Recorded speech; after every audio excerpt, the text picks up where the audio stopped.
We're going to be learning Likutei Sichos Chelek Yud, Parshas Vayetze, Sicha based the second Sicha.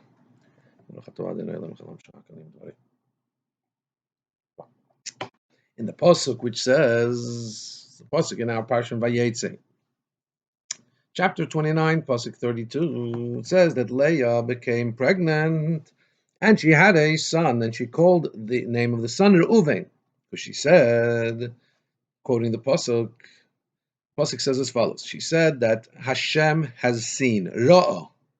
Hashem has seen Ba'ani, my affliction, for now my husband will love me. If you recall, Yaakov married Leah, the older sister, because Lavan, his father-in-law, deceived him. He thought he was marrying Rachel, the younger sister, about whom it says that she was beautiful, and that was who Yaakov intended to marry. The eyes of Leah were red from weeping, because she had thought, as the older daughter of Lavan, she was going to marry the older son of Yitzchak, and that was Esav, and she was very distraught about that. And that affected her facial features, that affected her demeanor, and therefore she wasn't so beautiful.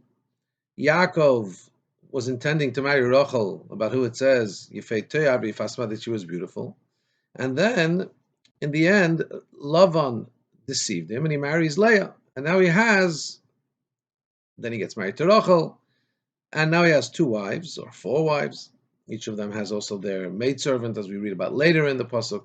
But at any rate, it says about Leah that Hashem saw that Leah was not the beloved one, and therefore, and he opened her womb, and she gave birth to the first son, to Yaakov, whereas Rachel, the more beloved wife, was yet to wait many years to be blessed with children. So the pasuk says that Leah, when she saw she had a child, said, "For now, my husband will love me, because I gave birth to a son to him." And Rashi brings in and says the following: Our rabbis explain, this is based in the Gemara, that she said, "See the difference between the son of my father-in-law," who's Leah's father-in-law. Yaakov's father is Yitzchak. The son of my father-in-law, therefore, is a reference to Esav. Her father-in-law had 2 sons, her husband, right, Yaakov, and Esav.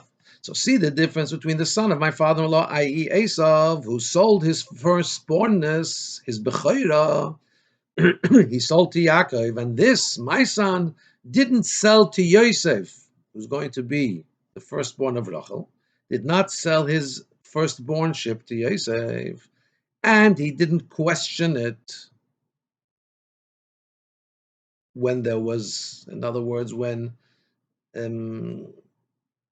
Yaakov showed his love to Yosef, and also when later on Yaakov takes away the firstbornness from Reuven unwillingly. But there's a story later on where Reuven gets involved in the bedroom of his father after Rachel, Yaakov's beloved wife, passed away. Reuven tries to move that his father should spend his main abode should be with Reuven's mother, Leah. And that's considered an infraction. That's considered something that she shouldn't have done. It's disrespectful to his father. So therefore, he lost his natural firstbornness. And in some way, it went over to Yosef. But Reuven, even though he hadn't ever sold or given away, detracted his firstbornness, yet he never tried to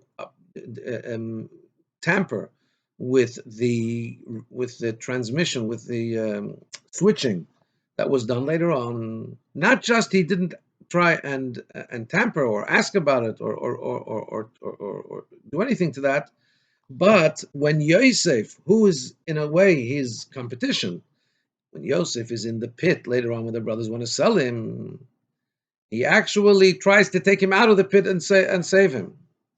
You see that I'm needing to put in a lot of interpretation here, a lot of filling in the gaps just because we haven't read this yet in the Torah. So we're talking about future things. And this, it's important. The fact that we're talking about future things is one of the key elements of this Sikha. Now we have to understand, we know that Rashi has as an elementary thing that he only comes to explain the pshat, the simple meaning. In other words, if you can't understand by reading the psukim, so then he has to come in and give a medrash. What's not to understand here? She said, the word Reuven means seeing. Hashem has seen my plight, and now my husband will love me because I gave birth to a son to him. Simple. Why do we need to have all this prophecy coming in? Second question is that it seems to be Rashi is bringing a reason which is actually contrary to what it says in the pasuk. The pasuk gives a simple reason. She says, Hashem saw my affliction and He gave me, and now my husband will love me. Simple. What's all this business with the what you call complicated reason Rashi brings? And even though, of course, it says it in the Gemara, Rashi doesn't create this reason. Rashi is bringing what it says in the Gemara, but we know, and Rashi says many times, I only come to explain the pshat, the simple meaning. And if necessary, I bring an agoda, I bring in agadic, midrashic materials when it's needed to actually understand the simple reading of the pasuk. So how do we need this? Why is this whole point being brought up? Leave it at the simple reading of the pasuk. Hashem loves me. What did she say? Hashem has seen my plight. And now, in other words, the seeing, ru'u. Remember, the word key here is ru'u, ru'uvein, is re'iyah, seen. Hashem has seen my plight and made me beloved by giving me to be the mother of Yaakov's firstborn. Base, some commentaries explain, well, the reason that Rashi has to come and bring about a new pirush, a Agadic pirush interpretation, is because the pasuk said what the pasuk says is not simple to understand without having the additional agada. Why? Because it comes from the word ra'ah, saw, that Hashem saw my plight, my affliction. That would explain why his name was Re'u.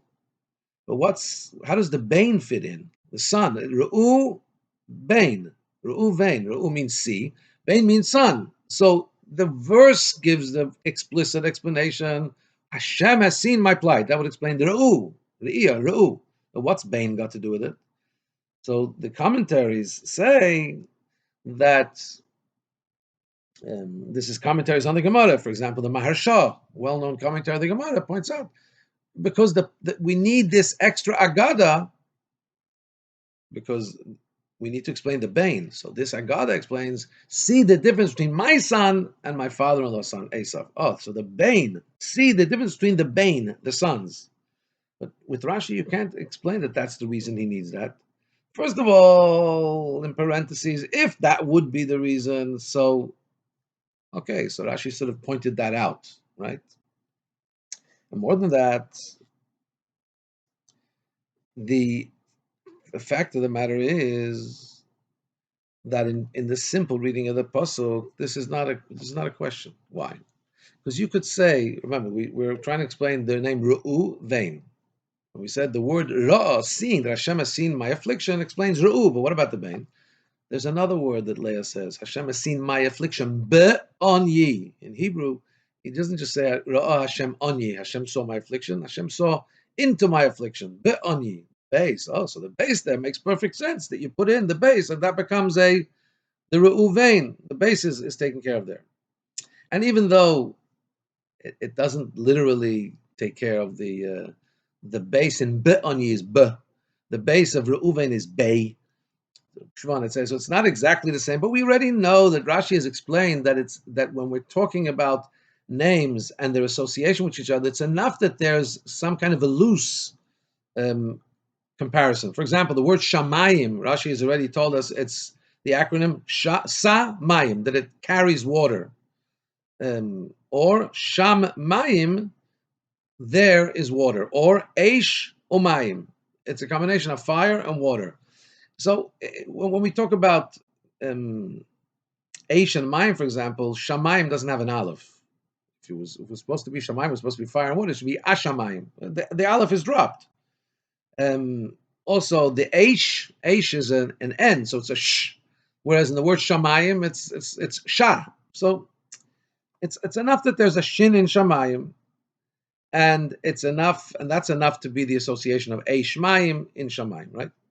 Similarly, you could understand that the fact that there's a base in Be'oni, in my affliction, would be enough to take care of the base in Reuven, at least according to the way that Rashi has taught us many things relating to names until this point. So therefore, this doesn't explain why Rashi needs to bring an Agadic Pirish from the Gemara to explain Reuven.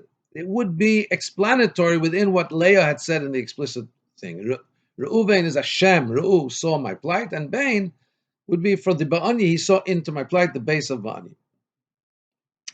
So this is, I must say, there's a lot of footnotes here. This is one of those where there's 2 lines of sicha, and the rest of the page is small letters. It's footnotes. I'm just trying to see which of them I wanted to share.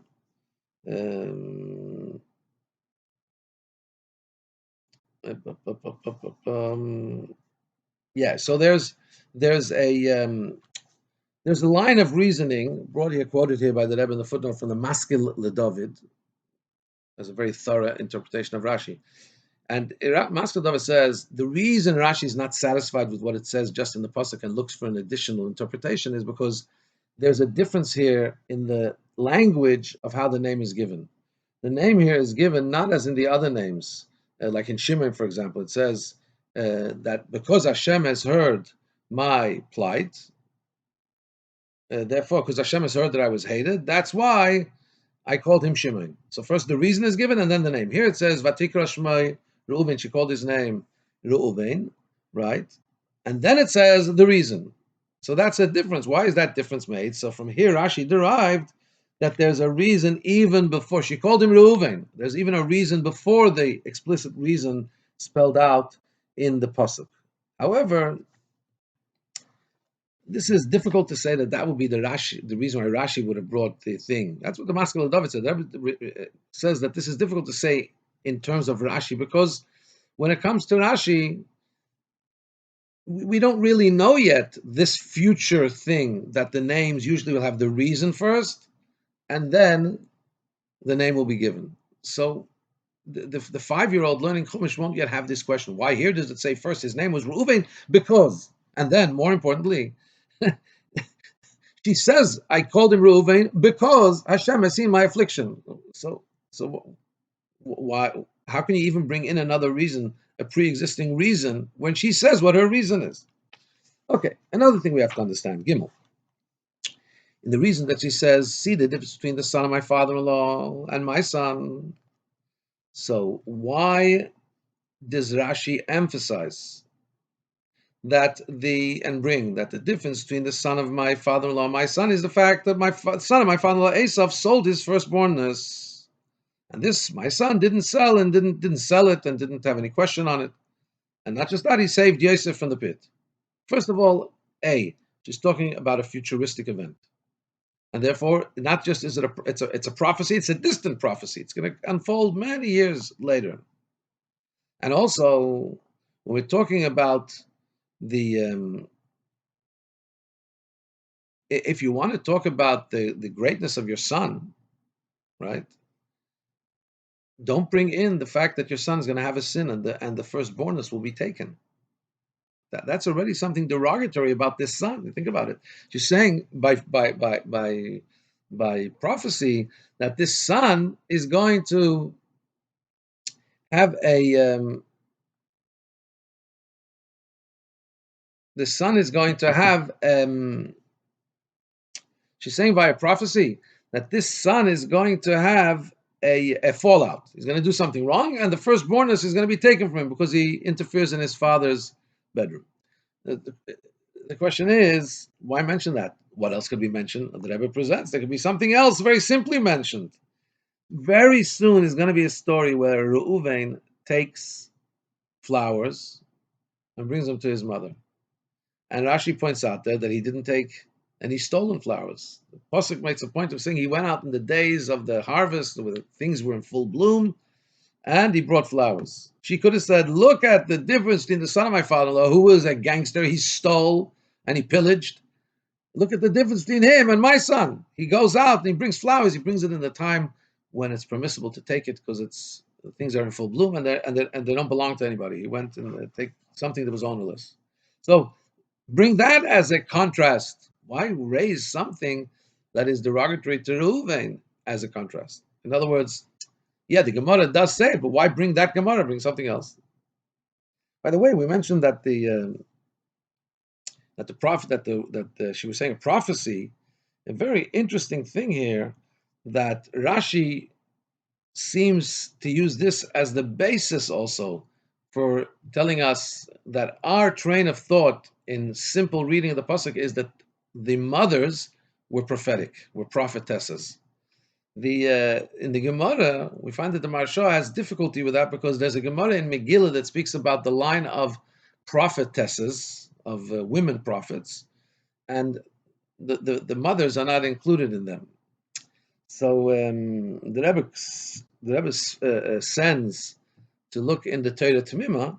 There he says there's different midrashic opinions, but obviously, as the Rebbe ascertains here, Rashi's approach is that our foremothers were prophetesses. They saw things in prophecy, and we see this throughout.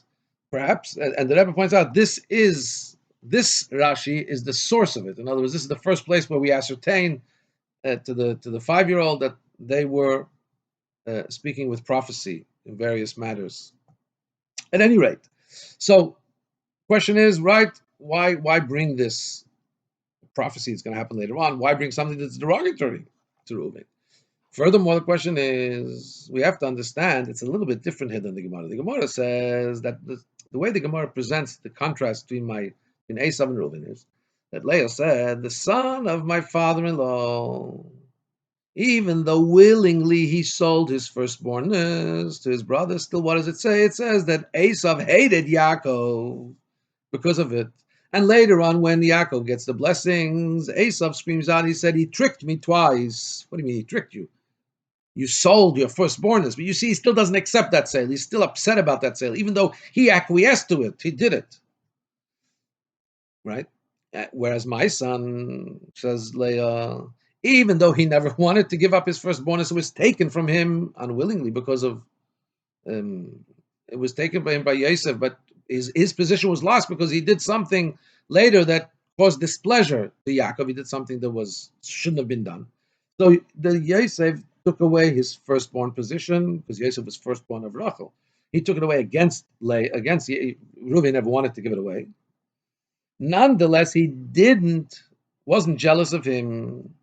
In other words, what the Gemara points out is that Esav hated Yaakov because of the firstbornness that went over from Esav to Yaakov, even though he had sold it, and Reuven was never jealous of Yosef. But Rashi doesn't say that. The nuance in Rashi is not about the fact that he hated or didn't hate, but about the actual sale. He says that my son's father-in-law sold it. My son wouldn't sell up something that it's important to him to be your firstborn son, Yaakov, right? And so what's the virtue of Reuven? That he didn't sell his firstbornness. The Gemara doesn't seem to bring up that. The Gemara seems to bring up the whole greatness is that Esav hated Yaakov even though he sold it. Reuven, even though he didn't sell it, didn't hate Yosef. Rashi points out the greatness is here in the fact that he sold it, that's his derogatory, and he didn't sell it. So why does Rashi choose that nuance? Third thing is, Rashi adds, not just didn't he try and uproot that transferal of the Bechaira, of the firstbornness, but also he wanted to take him out of the pit. So if you're trying to point out the contrast, for the purpose of pointing out the contrast, he should have pointed out not just Reuven's greatness that he wanted to save his rival, but he should have also pointed out the derogatoriness of Esav, that he wanted to kill Yaakov. Right? That he that two things of derogatoriness of Esav. That Esav tried to uproot the sale, right? he doesn't point that out about Esau. He said about Reuven that Reuven didn't try and uproot the cell, but then he doesn't go and contrast it, and he says about Reuven that Reuven tried to take Yosef out of the pit. But he doesn't contrast it on the other side. Esau had both points against him in this. He tried to uproot the sale that he had done, and he also tried to kill his brother. So why doesn't Rashi, if Leah's making a contrast, why doesn't Rashi bring the full contrast, not just the upliftedness of Reuven, but also the derogatoriness of Esau? The explanation in all this is as follows.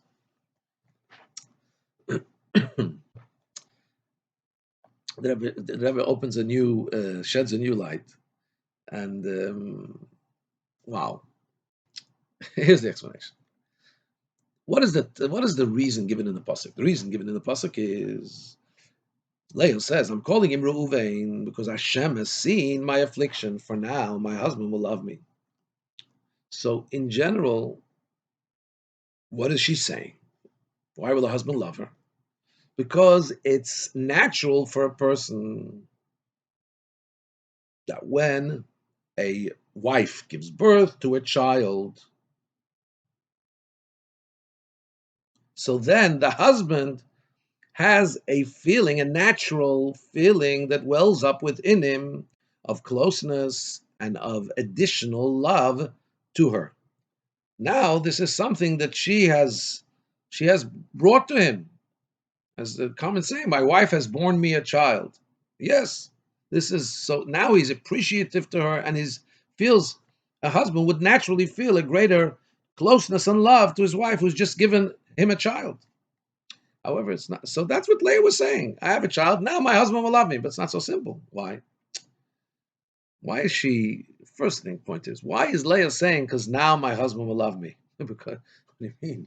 Usually, thank God, usually you get married, you love your wife, then we can talk about having more love when a child comes. Here, it's not so simple. She says, now my husband will love me, because we had already said in the previously, that Leah was Sunua. Leah was unloved by Yaakov, even after she was his wife. So therefore, isn't it possible that that wouldn't change? Now, this is not a standard condition. There's an issue at play here where Leah is unloved. How is she so sure that this new addition, that now she has a child, to Yaakov will change that? Especially that Rachel is going to have a child as well. And remember, we talked about the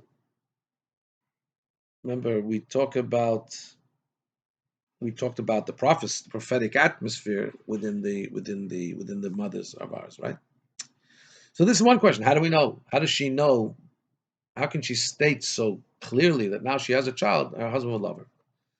Number two, how does she know that this child is going to be a child that brings nachas, that's going to go in the straight and steady and proper, upright path?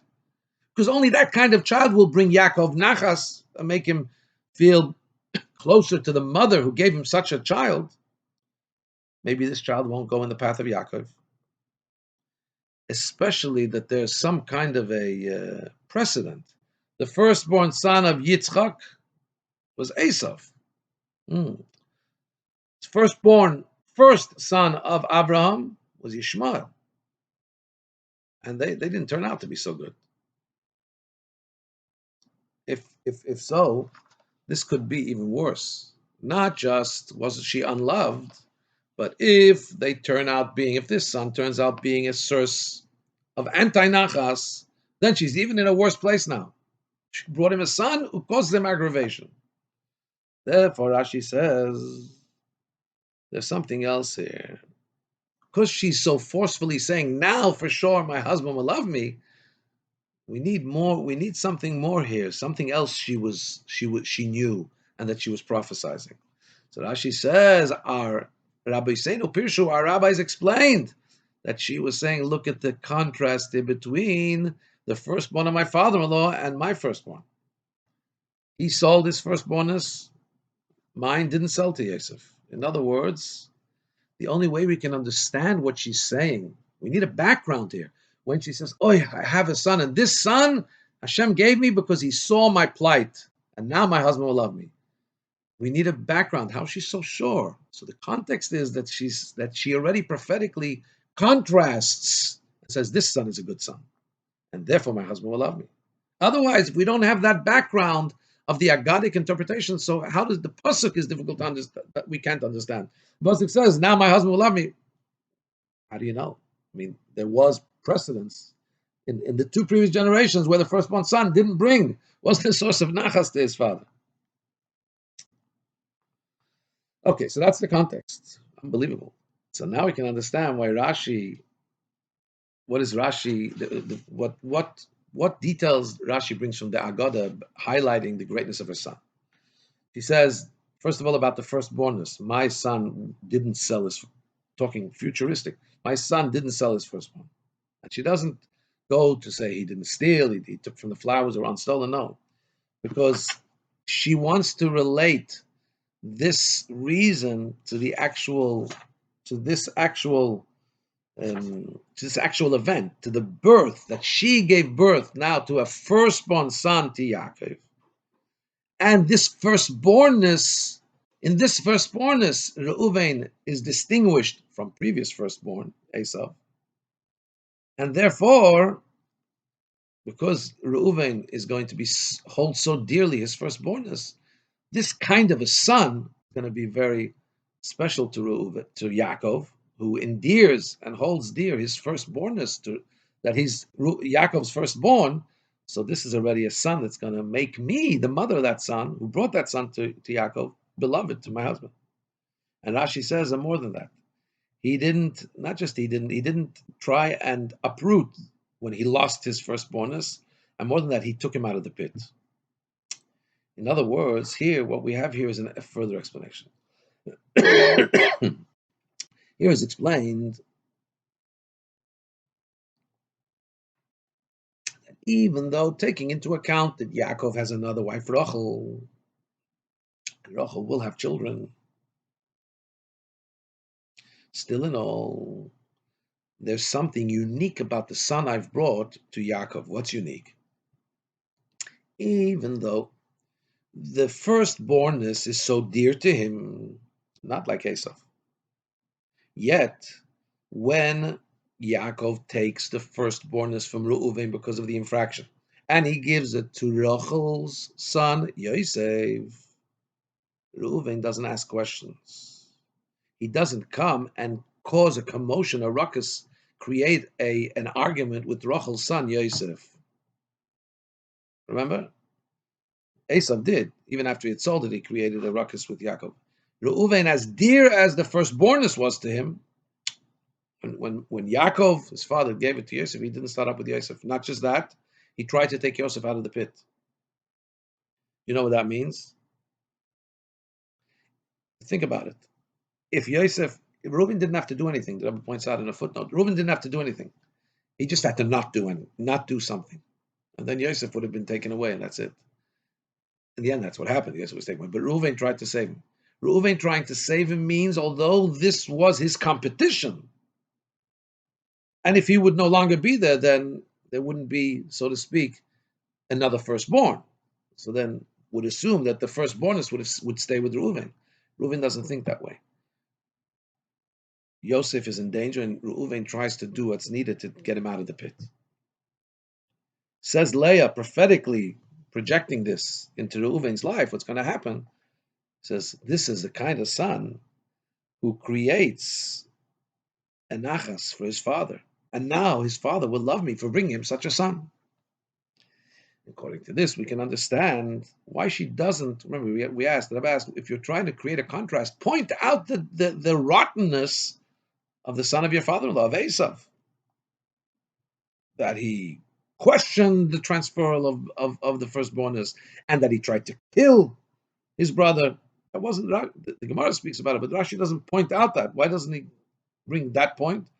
Because the point here is not to point out how bad Esau is and contrast it from that way. The point is at this stage to bring out the greatness of Reuven. The greatness of Reuven is that he's supermensch. Yes, contrasting in that he didn't sell that he didn't sell his firstbornness. So you see that this is a son who the firstbornness is very dear to him, and it's a son that's going to give you nachas Yaakov, because when you take it away from him, he doesn't start up. He doesn't start up with Yosef. He's an upright, righteous child, and even his, so to speak, what you could call his competition, his archenemy, is in a pit, and he never gave away the firstbornness. It was given away from him, but no, he tries to take Yosef out. This is a son. So there's no need to bring out the decrepitness, the badness of Esav, to highlight that, because that wouldn't help to show how Reuven is a super righteous person, because he didn't kill. And that's not. But here we're pointing out that even things which naturally a person may feel, it was taken away from him and given to. He didn't ask for it to be taken away, Reuven. It's taken away, given to Yosef. There's no feeling of animosity that Reuven has to Yosef to try and take away that firstbornness which had once belonged to him, and he even tries to save his life. According, now we can understand why Rashi says our rabbis explained the nuance here in the word of Rashi is sometimes Rashi says our rabbi said, Rabbi saying or something. In other words, that there's the simple meaning, and then there's an agadic interpretation. Here Rashi doesn't say that.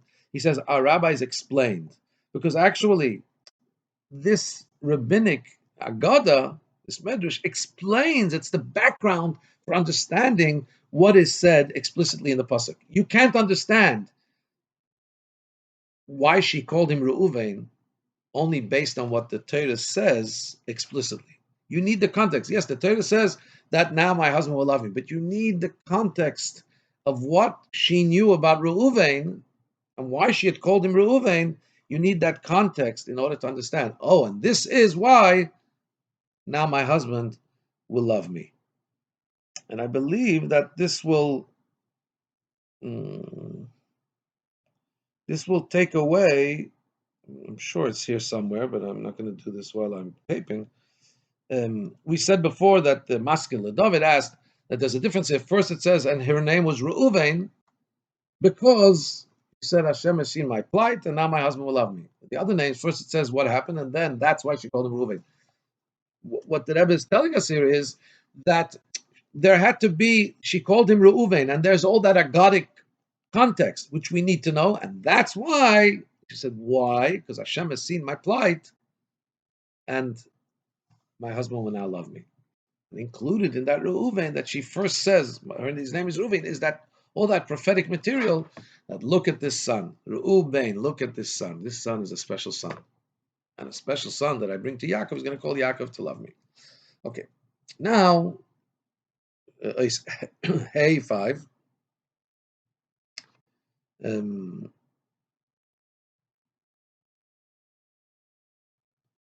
We're going to go to the Yena Shel Torah, the wine of the Torah of Rashi. So this is explained the pshat in the Rashi till now. What's the Yena Shel Torah, the wine of Rashi? We find the difference between the way that the Shvatim, the tribes, are being called names, and the names, the way that our forefathers are called names. Avram, Yitzchak, Yaakov. The names of the Shvatim, of the tribes, are given by the mothers, whereas the names of the Avos of Avram, Yitzchak, and Yaakov, they are not given by their mothers. Who are they given by? Well, Avraham, we see that later Hashem adds the Hey, it calls him Avraham. We find by Yitzchak that it's Hashem that calls him Yitzchak. The same thing in Yaakov, in all of them. The second point is that in each of the Shvatim, the footnotes backs up, of course, each place of the Avos, the forefathers, how they're called. With Avram, of course, the contrast to say he wasn't given a name by our foremothers is not there. His mother, his we don't know about his mother per se. She wasn't one of the foremothers of ours. Hashem gives him his name. Yitzchak, even though Hashem says you will call his name Yitzchak, and in actuality, even when he's actually given his name, it's Avram who calls him Yitzchak. And similarly, when it comes to Yaakov, Vayikra Shema Yaakov, either Hashem called him Yaakov or his father called him Yaakov. But it wasn't by their mothers. However, when it comes to this name of when it comes to the Shvatim, the mothers name them. Also, another difference is that with each of the tribes, there's a reason attached to their name, which is not the case when it comes to the names of the fathers. There isn't a reason attached to their name at the time of birth. Um, you may be having difficulty with that. Why? Because you'll be thinking of whose name. Footnote 39 here goes into the fact when we talk about the name, we're talking here, the Rebbe says, I'm referring to the name that's given at the time that they were born. Um, the name of Avraham, we don't find the name why he's called Avram when he's born. Later on, when his name is changed by Hashem, yes, then Hashem does give a name. Av Hamoin Goim, you're now, the Hey is being added, you're going to become the father of all nations. That's true, but not at birth. Similarly, when the name Yisrael is given, because Kisarisa Imelikim, because you've overpowered Kael, you've overpowered even the adversary that's an angel of God. There's a reason given there, but that's not his name at birth. Yaakov is the name at birth, and also Yaakov, the name Yisrael does not become the only name of Yaakov after. That's not a total change of name; it's an additional name. And it's a name that denotes a superiority of Yaakov. Yaakov, the name still remains Yaakov as well. At any rate, so this clear distinction is A, the mothers give the name of the tribes, B, the names of the tribes all have reasons attached to them at birth, which is not the case with the forefathers, Avraham, Yitzchak, Yaakov. So we'll understand this by first understanding what the concept of a name is. We know that names are not just arbitrary. It's not just, think of a name. Oh, ABC. Let me call him ABC. No, there's a connection between the name that is given and the actuality of the thing.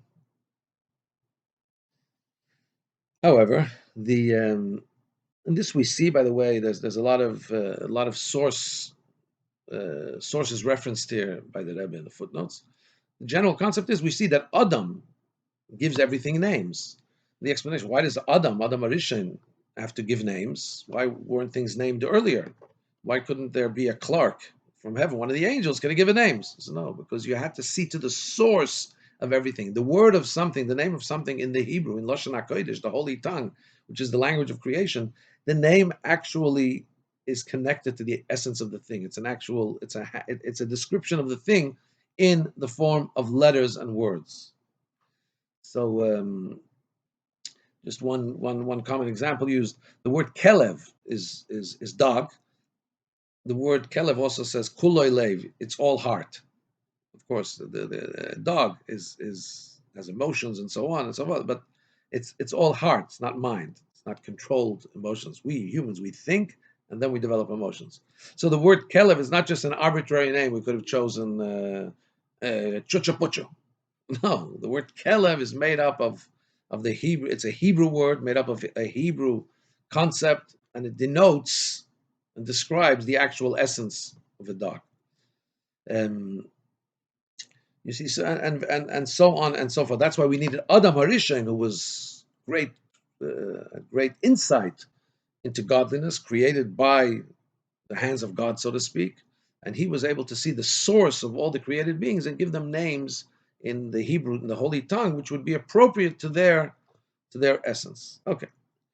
So now, when we talk, so names need to be names. Real names are very connected to the actual essence of the thing. However, even as, and by the way, when we talk about names that we give, just parenthetically, the Rebbe brings in many places from the writings of the Arizal that parents are given a small prophecy, nevuah ktana, and they give their child a name. So it should be the right name. 1 second. The name doesn't talk about the soul the way the soul is for itself, because a soul, before it comes into a body, doesn't need a name. So that's why at birth, this soul wasn't named before, it didn't need a name. At birth, when it comes into a body, that's when it needs a name, because it's going to be described, it's going to be attached to a certain particular nuance, to a certain particular style, and the name is going to express that connection between the neshama and the body, and the format and the flavor, so to speak, and the hues of the neshama, the way it's going to enliven and envelop and enclose itself in that particular body, and that is expressed by the name. So the name is already let me, for lack of a better word, let me say the name is a certain color and flavor and texture that's coming from this neshama to this body, and that is expressed and defined and depicted by the name that's given. Again, as I say, don't be scared about the name you give your child. First of all, we try and give our children's names in Lashon HaKodesh, in the Holy Tongue. Interesting, I just saw a letter from the Rebbe. Somebody asked him 50 years ago exactly, in 1971. It wasn't 71 yet, it was the end of 1970. And about the name Daniela. The Rebbe said, yes, it is a name in Lashon HaKodesh, in the Holy Tongue, because although it's not Daniel, but in the Holy Tongue, Lashon, Neifel HaLashon, it's similar to the name Daniel, and it's to be made feminine. They added the hey, Daniela. The Rebbe said, it's a Lashon HaKodesh, it is a name. This was somebody who had given this name, and I guess was worried whether it was quote unquote a Jewish name. It's a Lashon HaKodesh name. It's a Holy Tongue. But to give a name, you need to basically be able to describe the context of the individualistic energy of the neshama, the way it comes to this particular body. Don't get nervous, because we said when Hashem gives you a child, Hashem also gives you the minor prophecy to know what the chemistry of this relationship between the neshama and the body is, and you'll get the right name. However, when we talk about names itself, so let's talk about, right, we have the neshama the way it is upstairs. It's in its essence, in its existentially essential, pristine state, doesn't need a name. It's higher than name. A name already defines it in some way. It's undefinable yet. Then we have the way the neshama comes to be connected to the body. In a general way, the neshama is now coming to be the source of vitality and life and personality and everything of this particular body. But then in other words, there's the first stage where it's still, so to speak, in the human sense. It's coming down to be a human neshama. In this case, a Jewish neshama. But it's still not defined in an individualistic way. So it has the name, the general name, so to speak. This is now a neshama connected to a body. And then we have the more detailed, individualistic hue, color, flavor, texture of the neshama, the way it attaches to an individualistic body, which will give that person his individualized personality and level of holiness and godliness and so on. It's an individual neshama. It's already become personalized. So explains in Torah, the Al-Tarab explains like this, that the level of the forefathers, Avraham, Yitzchak, Yaakov, that's a level that exists by all Jews at all times. And we only call Ovis, we can only call our fathers to three.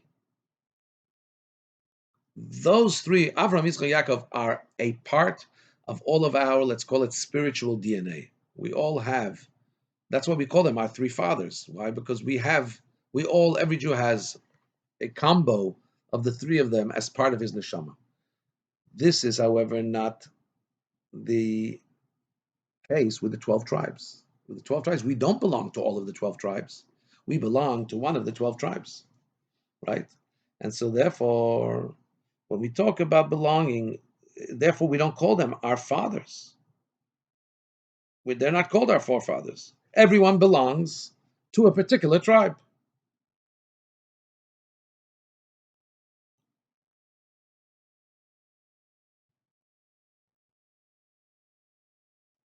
Which means to say as follows: um, not just that the forefathers, that we can say confidently and with full belief that each of the three forefathers are in each and every Jew, whereas with the shvatim, with the tribes, it's not that way necessarily.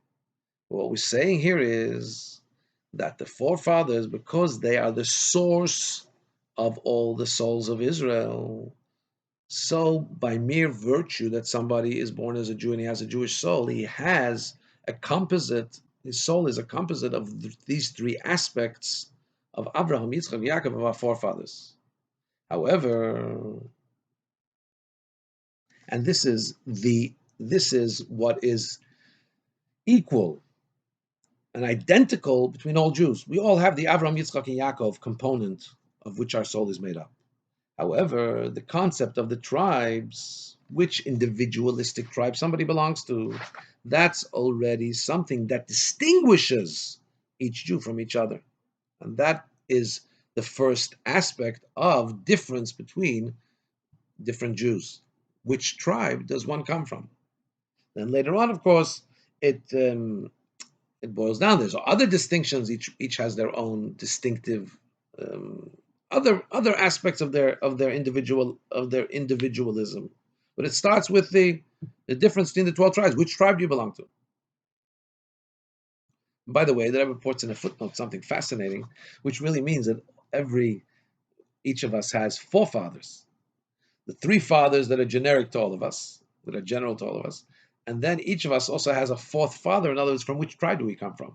Because we have a composite of that originator of the tribe, whether it be a Reuven or Shimon, in each and every one of us. Each of us has a different one. So technically, we each have four forefathers,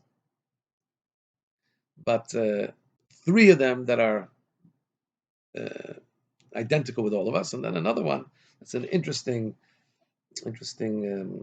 point. So now, according to this, we can say like this: the difference between the names of the forefathers and the names of the Shvatim. Remember, the forefathers are the fathers of the entire people forever, and we all have an aspect of Avraham, Yitzchak, Yaakov. In other words, they are the general Jewish soul. General, I mean that everybody has. That's before you draw it down to individualistic soul energies. Every Jew has that general three-pronged soul, Avraham, Yitzchak, Yaakov. Whereas when it comes to the Shvatim, when it comes to the tribes, that's already the individual picture and flavor, texture, color that belongs to that individual soul to whom it's coming to. How does this tie into the fathers and the mothers? What's the difference between fathers and mothers? We know that when it comes to childbirth, the father provides the drop, the father provides the seed, but then later that's just something that's not going to go anywhere. That is then later taken. So the essence of the life, in some sense, is given by the father. Then later that needs to be developed, revealed, broken down to detailed limbs, right? And that's what happens through the 9 months in the womb of the mother. And that just doesn't happen from the moment of conception, where the father provides a basic element of life, and then in the mother, the baby develops and becomes an individualistic, individualized with all the limbs and body parts and so on. This also happens during child rearing, right? There's an existential and a deeply essential connection and love between a father and a child, but in a more revealed way, the closeness and nearness and endearment is developed between the child and the mother. And in Kabbalistic terms, they are called Chachma and Bina. Chachma and Bina are father and mother. When we talk about father and mother of what? Chachma and Bina is the two stages of intellect. What do they give birth to? They give birth to emotion, right? When we think about something, think about how great Hashem is. Oh, you now have a desire to love Him. Think about how bad negativity is. You have now when you understood how bad something is, you now have an emotion to go away from it. So emotions are born out of mindfulness, out of meditation, out of thought, out of understanding, right? That's how we can change what we feel, by understanding things. So the chachma is the first flash of intellect. That's why it's the father of the minutes. It just gives the general concept. Sometimes you have thinking about something, what's the answer? And you get the flash, you got the general gist, But that's not enough. That's like the seed that's given in the birth. Now it needs to be developed. Oh, yeah, so this is what it means, and this is the details. That's like the mother. So we understand this fits in with what we're saying about the neshamas, the shvatim, the tribes. That's the individual aspect of each soul, the way it pertains to each particular body, each particular tribe, and then each particular body. That's more related to the function of mother, like she develops that seed into a body that's got all its distinctive limbs and so on. So that's why the names are being given by the names of the forefathers. They're not given by mothers. They're given by Hashem. But that's not related to mothers. Names of the what was the other distinction? We said and by the names of the fathers, there's no reason given because it's a very generic, general concept. A name is given. It's the fact that a name is given at all is already a big news because it represents the neshama coming to a place where it gets a name, where it's already connected to a body. So the mere name is news. You don't have to give reasons for the name. Now, when we're talking a stage further, now we have the three forefathers, and that represents the general neshama that every Jew gets. Now, each of them has its particular hue, a particular color and texture and flavor. Now we give reasons for them, and it's the mother that does it because she takes the essentialness that was given and then develops it, brings it into detail. However, we still have to understand the names given. Actually, based on what we're saying, the names, um, uh, and as the Al-Tarab explains, for example, in Likutei Torah, the name Reuven is about sight. Sight. What does that mean? Hashem has seen me. Kiro Hashem. Hashem has seen me. He says Hashem neshamas that have the service of Hashem in a way of vision. Vision means that you have such a conceptualization and understanding of the greatness of Hashem. It's almost like you see it. Like, and that leads to a great love to Hashem. You see the greatness of Hashem, you just, oh, wow. Then there are some that are like Shimon. Shimon is Kishama Hashem, for Hashem has heard that I was hated. Shama, hearing. Hearing is different. Hearing is like understanding from a distance. You listen, you're trying to understand. You don't actually see it, but you understand in a lower level understanding. So there's some neshamas that have the avodah, the service of Hashem, that they see. Some neshamas have the avodah Hashem. They're a little bit more obscured for them. It's only like they hear, and so on. With all of the names, this represents the individual service of Hashem that belongs to each particular tribe or each particular Jew, which is not the one threesome, which is to every Jew. So, but then the question is, Rabbi says, but the mothers then should be giving the names to the children based on the children's future. Why are the mothers, the Torah, the mothers' names are always about what they're feeling? Hashem has seen my affliction. And that's why I call him Reuven. Hashem has heard that I was hated. That's why I was given another son. I'm going to call him Shimon because of the Shmiya, hearing. And based on what we're saying, they were giving names to the future of their children and the way their children would project and the way their neshama was being connected to their particular soul. Something that we do naturally because of a prophecy that we get, but they actually did it in a visible prophetic way. They had that actual prophecy. So that's why Rashi says, but the Torah doesn't point that out. The Torah says about what they were feeling, and that's why they gave the name to the child. Whereas what we're saying is really they were projecting on what the child's future would be. That's why, says Rashi, again, we're talking here in the wine of Rashi, in the inner aspect of Torah. We could say that's why Rashi, in the very first son, brings in a medrash that is maybe not, okay, we explained how it's required also in Pshat, but it's definitely required when we talk about esoteric, because the Torah says that they gave the name based on how they felt. But really, what we're saying now, according to Kabbalah, is that they gave the name based on what the neshama of their son was. So that's why Rashi, at the very beginning, the very first child that's named, Rashi comes and says, hey, he's being named because of the way he is. He is a child who, look how he acts. He's obviously a child that gets it, that sees it. And therefore, Rashi points out that the name has a connection to the child, even though the pasuk, it seems to be the name is a reflection of how Leah is feeling. And this, in Pnimius, in the inner aspect of Torah, this works This fits in beautifully. Yeah. Okay. Of course, there's footnotes here all over, but there's a the more you learn of the Rebbe's Sichos, the more you the more you realize. I just want to put in one thing. Okay, I have to remember to put one little thing I got from the Sikh, which will help also maybe in davening. The final ice of the Sikh is as follows. We could say, and the Rebbe says, "B'derech efsher," in possible way. We know what Chassidim say. This is from the Rebbe, the previous Rebbe's. What the Rebbe says, possible to say by a Chassid is definite.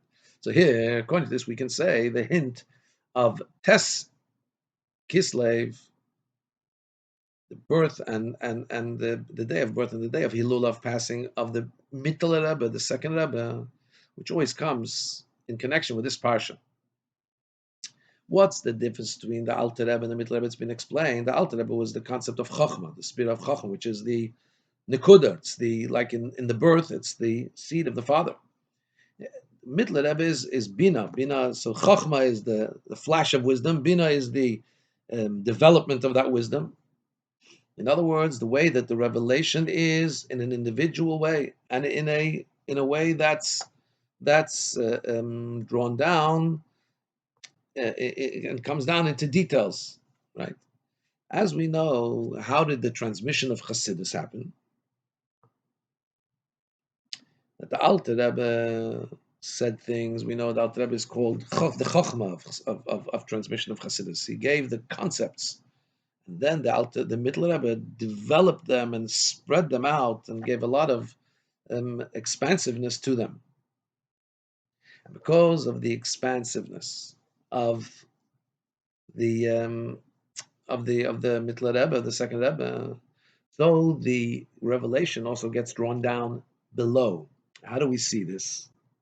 We know that the Alter Rebbe wanted that when two Chassidim get together, when two Jungelite, two guys who are Hasidim, but not necessarily that they're rabbis or teachers, they could be working or whatever. When they get together, they should speak about the two levels of Keter, of the level of Keser, Arich and Atik, which is high level. It's talking high level Hasidic philosophy. He wanted that this should be the talk between people when they met. In other words, not when they want to have when they're sitting and studying Hasidism, of course, okay, they're going to be talking about deep levels, that's fine. He said he wants it even when they meet two Avrechim, two Jungelai, two people that may not be full-time studiers, but when they meet, the discourse should be, about the deepest aspects of Hasidic philosophy. In other words, that's what they're into. That would mean that Hasidic gets drawn down really in a way of being chutza, being to the outside, to the lowest level. It's really being drawn down, and that's what he wanted. So the Alter Rebbe being Chachma, the Middle Rebbe being Bina. In this way, the Middle Rebbe would be second Rebbe would be like more like the names given by the tribes that are being drawn in this week, and that's why his birth and passing are related to this week, because that was his Indian Bina. Through this, that the Chassidus will be spread forth, we will merit the coming of Mashiach, as we know that the Baal Shem Tov was told by Mashiach that when his well springs will be spread forth chutza, outside, then Mashiach will come. And note that I noticed in one of the footnotes of the Rebbe, I looked up, and he quotes a medrash that says about the propheticness of the mothers, of our foremothers, that when we say in davening, "Uvineviyai al tareu," don't do bad to my prophets. Hashem says, "Don't do bad to my prophets." Who is it a reference to? We say it in the beginning of davening, the Hodu. Al tigu b'meshichai uvineviyai al tareu. Don't touch my anointed ones, and don't do bad to my prophets. Said Hashem. Who does that refer to? Says the Medrash Shoichar Tov. This refers to the prophets, the mothers, the imohis, foremothers. So interesting, because it's something we say every day in davening. I just thought I'd mention that. I only know about that because the Rebbe sent to that footnote. I believe it was in the Torah Tamima, who brings also in the context of the prophets being the mothers being prophetesses, even though the Talmud seems to say that they're not in the list. But there's various medrashim, and Rashi here goes with the medrash that yes, indeed, they were prophetesses. And then he also brings, the Torah brings a sheichatay, that we say it actually every day in davening, May we merit the Geula Shlema now. Thank you.